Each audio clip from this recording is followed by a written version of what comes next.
Welcome to Las Vegas.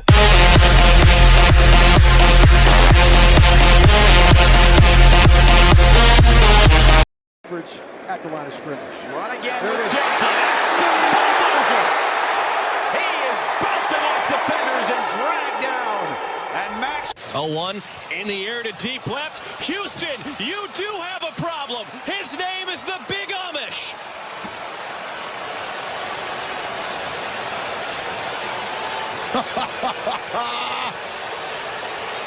This kid is incredible.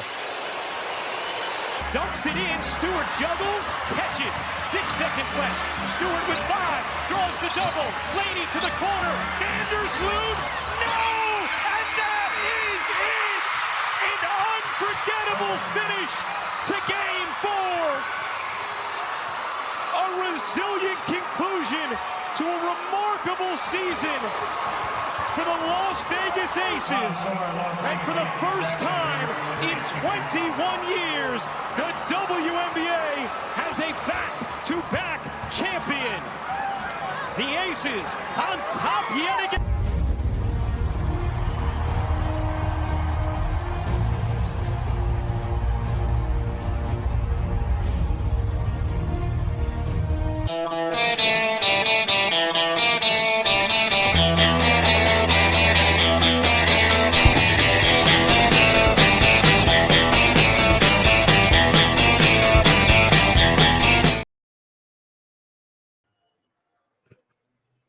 What's up, everybody? Yo. Dude, I'm so excited that VGK is back. You have no idea. Let's go. So, I don't know what we should talk about first tonight. Obviously, first game of the season, what the expectations are. But I do have to say, so happy Jack Eichel signed his extension today. 8 more years of Jack Eichel, baby. Let's go. Now, if we can just get Marner for a little extension, then maybe we'll be really talking. They have Marner for 7 years. Oh, that's true. Yeah, just kidding. So I was looking at it going into 2026-2027, which is next season. After signing Jack Eichel, they have 10 forwards, 5 defensemen signed, and Aiden Hill is the only goalie. They'll have $17 million in cap room. Oh, okay. So we got a little bit of space, a little bit. Maybe just a little bit. It'll be great. Just a little. Yeah. Just a quick shout out that we got the Aces second quarter. They're up 44-41. Make that 46-41. Let's go Aces. Hey, they should be thanking us. That's right. By not really talking about them, they hit the streak, and now they're in the finals, baby. So we're not going to talk about them anymore. Let's hope they continue their streak and win. We talked about them one time, they got all the way to the WNBA finals and turned their whole season around. So let's keep the juju where it's at. That's right. Okay, so big game tomorrow. I know it's against the Kings, but the Kings showed flashes of greatness last year. They had really good potential, but they fell short against the Oilers. So if they've got the same lineup as last year, we could be actually looking at a struggle. They lost last night. The Kings did to Colorado. So they're on a second game of a back-to-back, and Vegas opens up the season. With tonight at home. Yeah, at home. They're going to be amped. You have Marner making his debut. Eichel.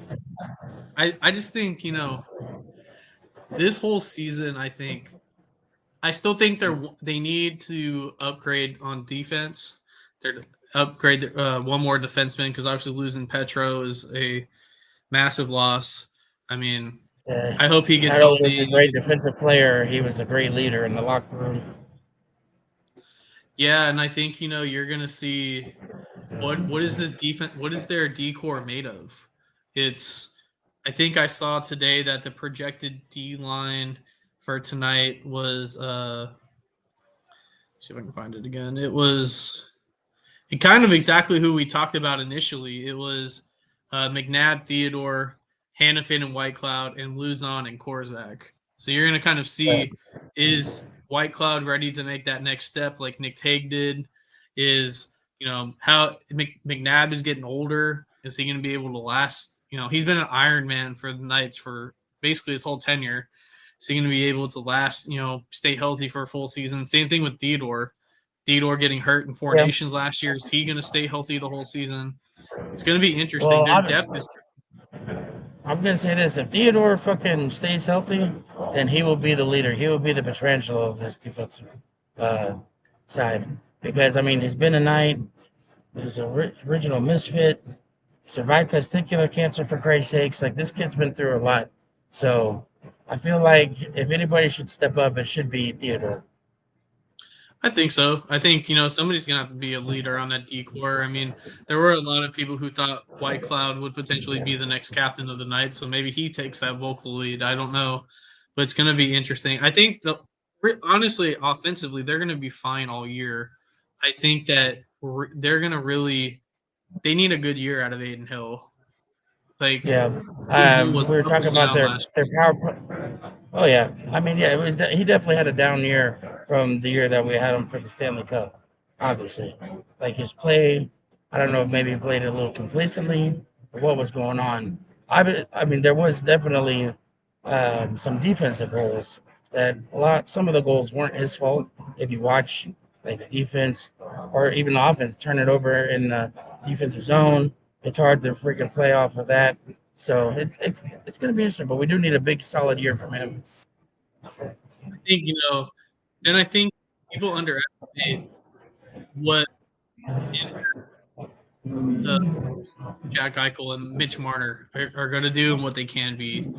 I mean, there's so much hype around them, but I don't think people realize there's going to be a lot of scoring between that line, and it's going to take them some time to figure out the chemistry, especially with Barbashev. So it's going to be, yes. I think, because you saw Marner be such an assist man to Eichel. To Austin Matthews. So do you see the same type of assist man to Barbashev and Eichel? Does Marner shoot more? Does he become that goal scorer where Eichel is setting him up? Or is it, kind of balance? Does Barbashev bounce back to where he was when they won the Stanley Cup? So it's going to be very interesting how that line plays out. I think the one line that I'm very interested to watch, which is exciting to be honest, is see how Stone, Carlson, and Smith play together. I think, yes, definitely. You have two misfits in the captain. Like that's that's definitely going to be. Line. Oh, definitely. And I mean, it's just for that to be like your 1-2 punch in the lines, like that was crazy. I mean, there's so much potential and scoring in this offense. I'm with you. I feel like that this could easily be a high scoring season for the Knights. Now we were talking about the power play lineup. Oh, sorry. Go ahead. No, I agree with you. Like, I think that it's going to be very interesting to see what they go with, who they go with, how these combinations play out. They definitely have a lot more depth. So, that bottom six of, Brandon Saad and Howden and Kolsar, and even if you throw Pavel Dorofeyev down there, who scored 35 goals last year, and Colton Sissons, they have 7 or 8 deep down there that can rotate through, and it's going to be very interesting to see how they use it, what matchups are like. Because obviously the top 6 are top 6. They're not going nowhere. And probably Pavel's not going anywhere either. Right.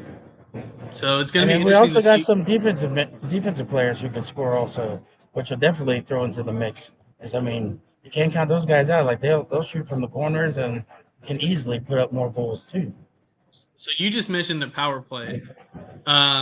In practice today, they ran a 5-forward power play. Well, for their power play unit 1, it was Stone, Eichel, Hurdle, Dorofeyev, and Marner. Wow. That could be a dangerous power play setup. The second unit was Riley Smith, Carlson, Barbashev, Theodore, and Hannafin.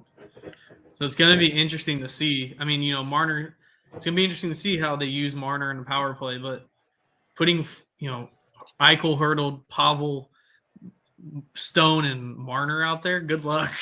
Oh man, how are you gonna stop that? They should. I mean, with that kind of lineup, the Knights should score every power play. Well, I mean, if you think about it, they had the best power play in the league last year, and it was like what 28%.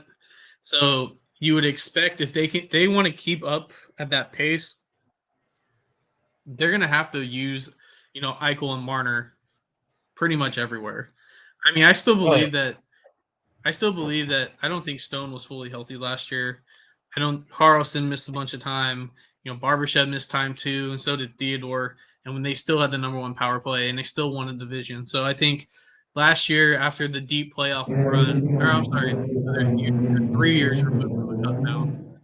That they had multiple deep playoff runs, including a cup run. They needed kind of an early exit to reset, and they reloaded.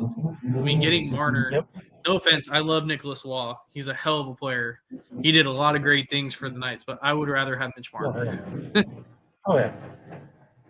And again, nothing against Nick Waugh. My only thing was he was just a little on the slow side. Yeah, I think so too, and I think Like it would take him a while to get up ice. It was just it kind of. I think he delayed some plays like because of his lack of speed.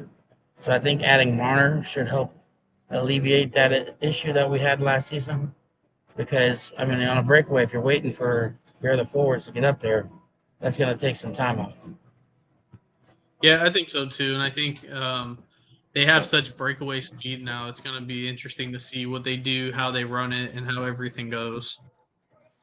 Oh yeah, I mean, again, with their top three, Jesus Christ, all three of them are so freaking fast. All the defense is going to have to do is just make sure that they're not offsides. Basically, I think it's going to be very interesting to see what they do and how they react and everything that goes down. You okay there? Are you having a situation? No, I moved because I thought maybe my connection would be better, but it's still laggy as hell over here. So, but yeah, I think the division is. I think the Ducks are going to be better. The Kings are the Kings. Edmonton is Edmonton as long as they have Connor McDavid and Draisaitl. And I mean, the Kraken aren't going to be very good. And Calgary is going to be competitive, and same thing with Vancouver, but they probably won't make the playoffs. So I think, this is the division is theirs for the taking. I honestly, I feel like the division is theirs to lose. Honestly, like with this team that the Knights have, they should be able to run this division. I mean, yeah, with McDavid and Draisaitl, the Oilers are always going to be a problem, but we definitely upgraded with getting Marner, and we still got Hannafin and all them other guys. I think that this year, it literally should be the Knights to lose. Honestly. Yeah, they're 8-1 to win the cup. Let me see. I would take that, to be honest. Oh yeah, that would be good.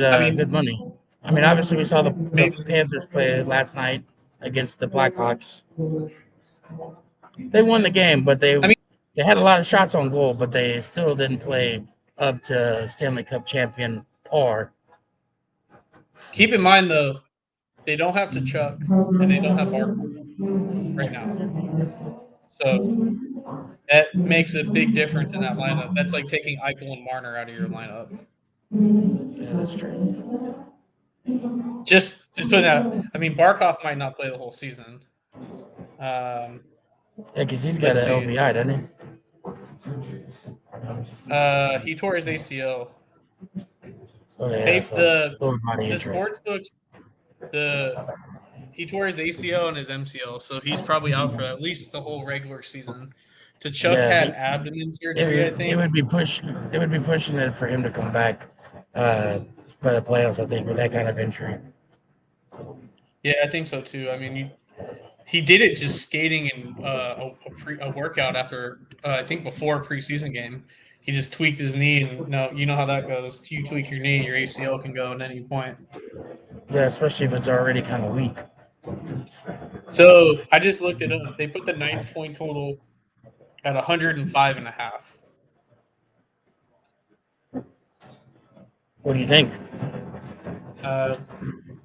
Well, I Think definitely that's high? I think they're better than last year, and I think last year they got 110. Okay. So it's very If they doable. So that replicate might be a last little year, low. So if we're they saying take replicate the last, over. if they replicate last year, it goes over. But Yeah. like I kind of mentioned at the very beginning, like if there's any rough patch at the beginning, them trying to adjust Eichel and Marner and these new lines together, then maybe the under might be a play. They still may crack 100, which is fine. But 106 to hit the over is a lot. Yeah. That's I mean, if you put it in at least. perspective, I mean, they had 110 last year, but if they catch even just 6 more wins, then they'll blow past that over. well, if you put it in perspective, last year in the Western Conference, if you were to play the over 105, only 3 teams broke that last year. I'm sorry, only 2 teams in the West broke that last. No, 3 teams. 3 teams in the West broke that last year. It And was versus Cubs. Winnipeg Stars and the Knights. Oh shit, totals in it. Huh. So like it's 106. That was just to go over 105 and a half.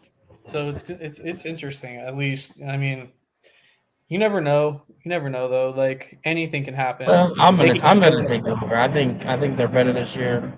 Did it last year. I don't see why we can't do it again this year. I'm gonna take the over. I mean, let's look at the division. The division, they are. I'm sure they're favored to win the division. Should be. They are. Yeah, they're plus 150 to win a division. Edmonton's second, plus 155. The Kings are third, plus 425. There's some value at. I mean, with LA. I mean, LA is going to be LA, but if you're the crazy thing is the Knights are plus 150, Edmonton's plus 155, and then you're putting the Knights to go over their win total to get 100 or point total to get 106, and they may not win a division. Like that's crazy if you think about it. That's why we You call know it what? gambling, right? No, I agree, but I think if you think about it from the one that I like honestly is what is Eichel or Marner to win MVP? Like I think if they're gonna go over, where is it? Maybe they don't have it up right now, but I would look at that. I mean, or even Eichel to win the Selke, which is the best center in the league, basically. Right. I would, I would even look at that. Uh, where is it? Where is it at? Clear. So we were just talking about Marner, right? They put his over under for goals 6.5, and they put Eichel's at 30.5. I'm sorry, I didn't hear you. You lagging. What'd you They say? put sorry, they put Marner at 26.5 for goals, and they put Eichel at 30.5 for goals. For the total goals. So, but if you think about it, you're getting 56.5 over under from 2 players in your top line. Yeah. That means that there's a pretty stacked line, honestly. What do you have any bets for tonight? Obviously, other than No, I haven't. I didn't put any bets in today because, I mean, obviously I would want to take the Knights, but at minus 200. Granted, I know it's a back-to-back, but if I'm going to take anything, I'll take the Knights buck line just to try to get a little bit of monetary value out of it. I would say I like Marner to score a goal tonight. If I had a bet, I think Marner's going to get a goal, and T-Mobile is going to go fucking crazy. So, my best bet for tonight's Marner to score a goal, and probably Jack Eichel to record at least 1+ point. That's what I like tonight.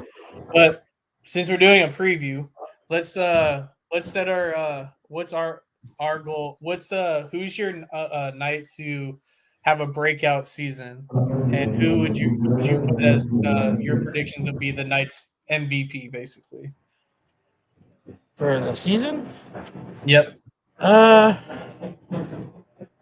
honestly, I'm gonna say the new guy. I'm gonna go with Marner, man. Honestly, like I know he was great for Toronto, but I mean, if he can up his scoring totals and still keep his assists, I see no reason why he's not the Knights MVP. What about who's your night to shine? Who's your night to break out this year? Uh, the breakout, I'm gonna say maybe White Cloud. I mean, there's been a lot of hype around him getting better this season. I know he's always been solid, but he hasn't like shine. So I'm gonna say White Cloud because I mean he's one of the original Knights that nobody really talks about. Yeah, I think he was one of their first draft picks. No, that was Haig. I think he played that inaugural season, or he was drafted that inaugural season. My night to shine this year is going to be Howden. I Howden? think, I think if he can take another step, he broke the 20+ goals last year. If he could take another step and become kind of the Carlson carbon copy to play on the third and fourth line, that's just dynamite and can score 25+ goals. There's no stopping this team from going where they want to go. When you have a top three centers of him and Eichel and Carlson, like if you can get production 25+ goals out of Howden this year, that's going to be hard to stop. And then you have Sissons, who's just a bruiser as your fourth line center. Right. So I think if you can if Howden go to 25 and up his assists a little bit and still be the steady force on the penalty kill and be the steady force defensively that he is, I think he's my night breakout player. And I think my MVP for the Knights to go where they want to go, they need Aiden Hill to be their MVP. I'm not saying, hey, go out and win the Vezina, but he needs to be better in a regular season and in the playoffs than he was last year, and even the year before. They're paying him $6.5 million a year. He needs to earn it. He needs to earn it. He didn't really. He played well in the stretch after he got paid, and it just tapered off into the playoffs. Granted, I know the scoring dried up. They scored 1 goal in 2 games. Like that can't happen either. But Aiden Hill is going to be the rock behind the net that's going to try to keep him in every single game. He Oh, needs to definitely. stay healthy. He needs to stay healthy, and he needs to take that he's good, but he's not elite. He needs to take that. Hopefully, I was If gonna you say, want hopefully that. you did some more yoga this season, this off season. Get some goddamn flexibility in the motherfucking hips. Yep, he needs to take some notes from Marc-Andre Fleury, that's for sure. I'm telling you. Who, by the way, retiring a Penguin. I understand. It's where he played most of his career, but it's nice to see him get that kind of recognition that he deserves. He's gonna be a future Hall of Famer, and we still love you here in Vegas, Marc Andre. Don't believe that. Don't don't underestimate the love that we have for you. Flower power, I think baby. the fan base loves him. I think Kelly McCrimmon doesn't. Great. And then so now I got a question for you. So obviously Ryan Reeves was the brutal man for the Knights when they played for us. Now Keegan Colasar has kind of stepped into that role. Do you think it's still going to be Colasar, or do you think Sisson's going to take over for that? Who's going I to think have it's more Jeremy fighting I for think it's us? Jeremy Luzon, the defensive player. Okay. His when he had Cassidy, when he played for Cassidy in Boston, he had over 300 hits, and he fought somebody in the he played one preseason game and he fought somebody. So I think it's going to be him more than a forward. I think Okay. he's a harder hitting. Nick Hague was a better overall defender, I think, because he was physical, but not like that. This guy is like a defensive version of Ryan Reeves, and I think because let me look it up again because I'm pretty sure. He didn't play a lot last year, so I'm not counting. He got healthy scratched a lot last year by Nashville, but oh come on. But well, a fight in the preseason is very promising. let's see. Where's that? Where the fuck is he? Well, his last full season he played, he had 98 penalty minutes. So So that sounds like a decent amount of fights. I mean, if that tells you anything, he either gets a lot of major. So in 2023-2024, he set the NHL record for having 386 hits in a single season. So there we have it. So this is probably going to be the Ryan Reeves of this season. Last year, he played in 28 games. He averaged 4.5 hits per game.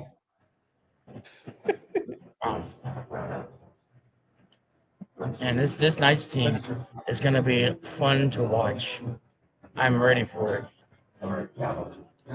So that hits per that last 2023-2024 when he broke the record, it was 4.85 hits per game with 98 penalty minutes.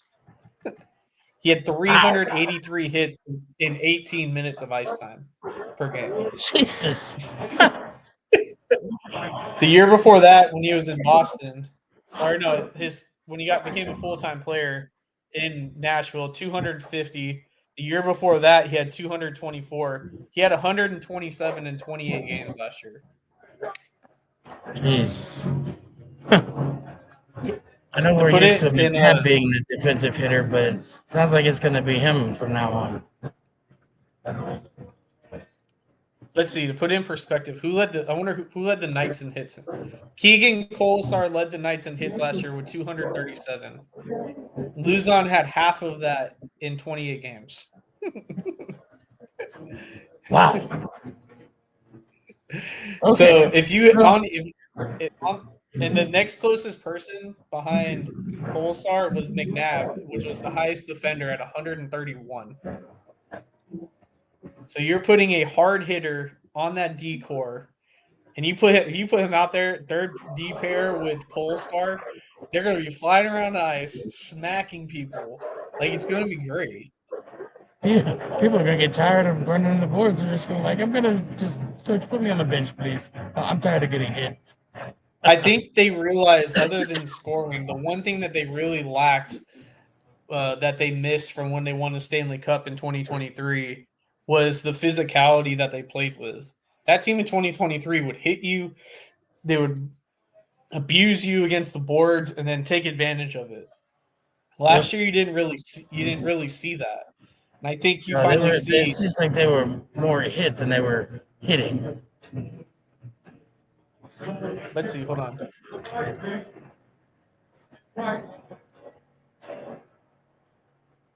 Colton Sissons, he usually is a hard hitter. He's who they added on their last line. He was the other piece they got in the White Cloud trade.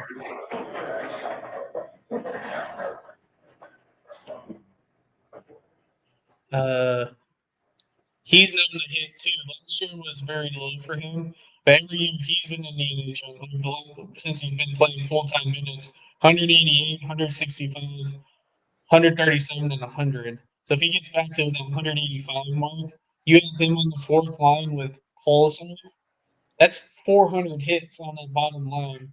And you throw in Brandon Saad too, or you throw in Howden on the wing on that line, or you throw, like, it's a very physical bottom six. Put it lightly. I just think, people are very underestimating this team and the pieces that they added. And the pieces that they added weren't necessarily, yes, it's Marner, but they added more depth pieces that they needed. They needed physicality. They needed to bring back the grit. They needed to add guys that fit Cassidy's style. and adding a Sissons and a Luzon and keeping Brandon Saad and keeping Riley Smith. Those are guys that fit well in Bruce Cassidy's system. And that's what they lacked last year. Pavel was great. He had a breakout year. He had 35-plus goals. He led them in scoring from a goal perspective. Obviously, Eichel led them in points. But, you have they needed more oomph and they needed more scoring. And that's exactly what they got with Marner, Sissons, keeping Son, keeping Smith. I think it's going to be very fun to watch them. Because even if you think about that second line, Riley Smith, I know he's getting older, but he still has his speed.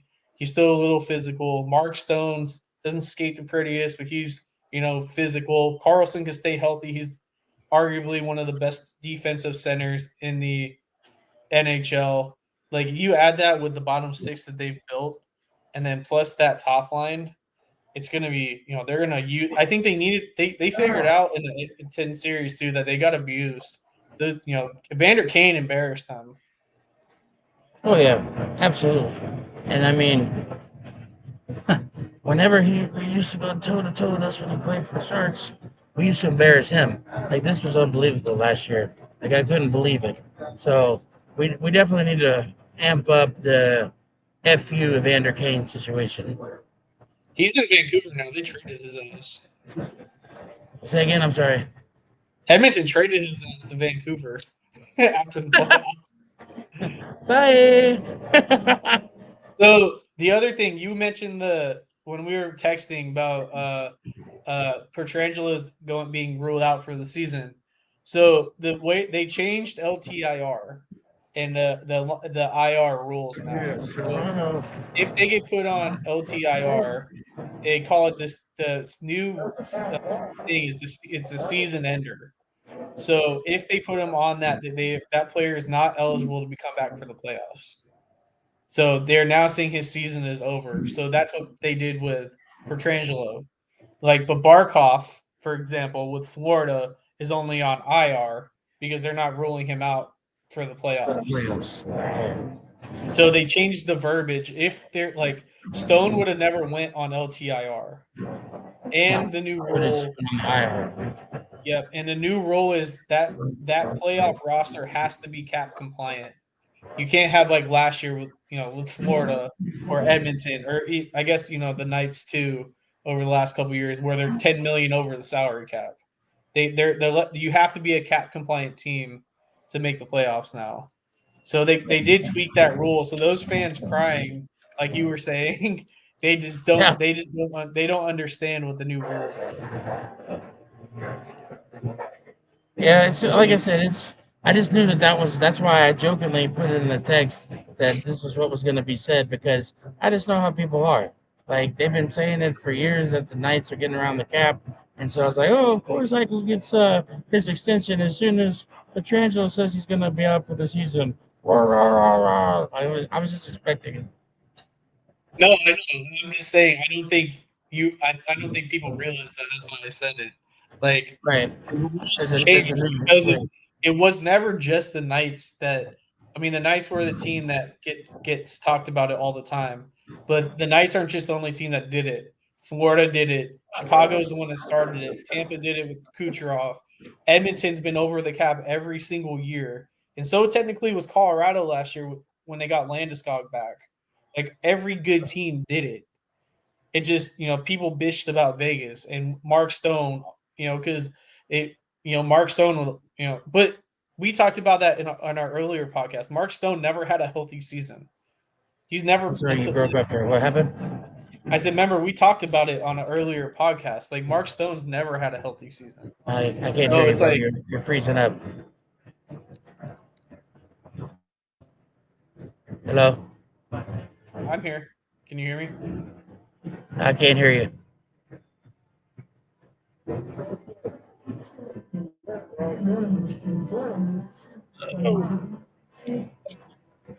good? Yeah, but I can't see you. Oh, it's fine. But well, unfortunately, due to technical difficulties, it looks like we might have to end short. But there's only 30 minutes till puck drop, anyways. Can you breakingly say anything else? Shut up. I told you I can't had hear time. anything you're saying. All right, go Knights, go. Okay. Oh, here we go. Now you're back. Jesus Christ. Right at the end, and now you freaking want to come back in, you goddamn motherfucker. Hey, Gotta love hey, you're in Tampa, right? Gotta love Florida internet. Just kidding. Panthers, get your shit together. I will say the hotel I'm at is really pretty. It's right on the ocean, so I'm not upset Yeah, about but apparently that. it's got shit for internet, so Yeah, the last 3 places I've gone to on the East Coast have had shit internet. So but all New right, Hampshire guys, wasn't like I said, we're 30 minutes from puck drop. Get your bets in. Go Knights, go. Mike, what's our sign off? I don't remember. Enjoy the pints, baby. Enjoy your pints. Thank y'all for watching. We appreciate it. And as always, go Knights, go.